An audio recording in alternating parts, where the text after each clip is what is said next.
ভারত ও বাংলাদেশের test series শুরু হওয়ার আগে মাইলস্টোনের সামনে বিরাট কোহলি। টেস্টে ৯,০০০ রান করতে তার লাগবে আর মাত্র ১৫২ রান।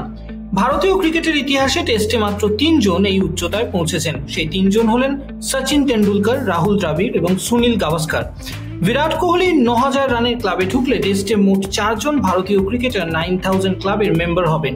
শুধু তাই নয়, আন্তর্জাতিক ক্রিকেটে ২৭,০০০ রান স্পর্শ করতে বিরাটের প্রয়োজন আর মাত্র ৫৮টি রান। এর আগে ভারতীয় ক্রিকেটারদের মধ্যে এই রেকর্ড ছিল সচিন তেন্ডুলকরের। এই রেকর্ড স্পর্শ করতে তেন্ডুলকরের লেগেছিল ৬২৩টি ইনিংস।